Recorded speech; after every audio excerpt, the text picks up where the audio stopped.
témoins. Vous venez d'entendre son blasphème. Qu'en pensez-vous? Ils répondirent, il est passible de mort. Là-dessus, ils lui crachèrent au visage et lui donnèrent des coups de poing. D'autres le giflèrent. Après l'avoir lié, ils l'emmenèrent et le livrèrent à Pilate, le gouverneur.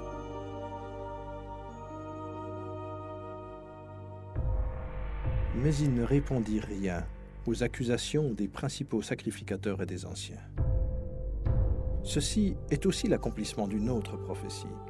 Il a été maltraité, il s'est humilié et n'a pas ouvert la bouche, semblable à l'agneau qu'on mène à la boucherie, à une brebis muette devant ceux qui l'attendent. Il n'a pas ouvert la bouche. Pilate l'interrogea. « Es-tu le roi des Juifs ?» Jésus lui répondit, « Tu le dis. » Après avoir entendu les accusations, Pilate se trouvait politiquement pris dans un piège. Dans la crainte, il cherchait une issue. Pilate dit aux principaux sacrificateurs et à la foule, « Je ne trouve rien de coupable en cet homme. » Les Juifs étaient en rage et sur le point de déclencher une émeute pour mettre Pilate sous la pression.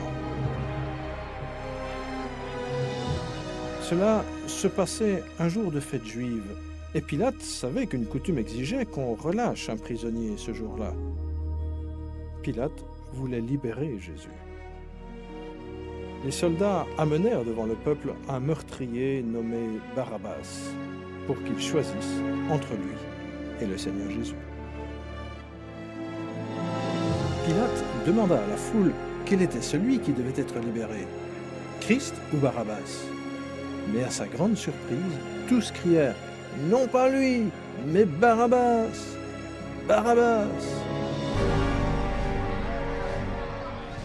Pilate demanda ce qu'il devait faire de l'homme appelé le roi des Juifs.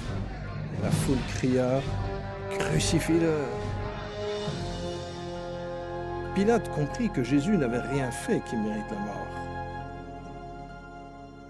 Il pensa que s'il faisait flageller Jésus, cela satisferait la foule et qu'ensuite, il pourrait le libérer.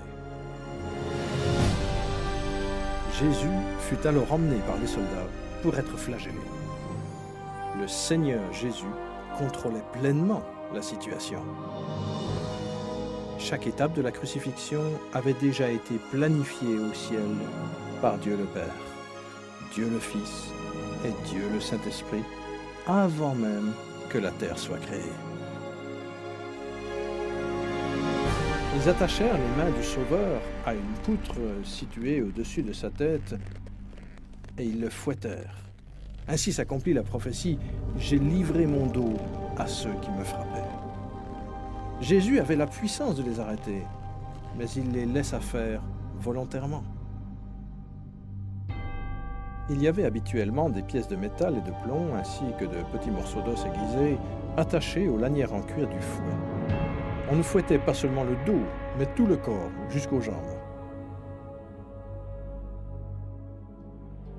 Alors que les morceaux d'os et les pièces de métal déchiquetaient la chair, les muscles étaient lacérés, les artères éclataient et le sang jaillissait. Beaucoup de victimes de ce supplice mouraient de cette manière. Mais il était transpercé à cause de nos crimes, écrasé à cause de nos fautes. Le châtiment qui nous donne la paix est tombé sur lui. Et c'est par ces meurtrissures que nous sommes guéris.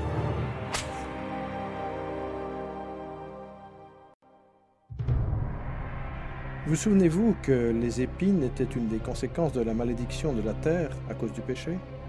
Les soldats firent une couronne d'épines toxiques et la plantèrent sur sa tête, lui causant ainsi des douleurs terribles, tuméfiant la chair et provoquant des saignements. Jésus était devenu pour nous un sacrifice pour le péché. La couronne d'épines symbolisait l'horreur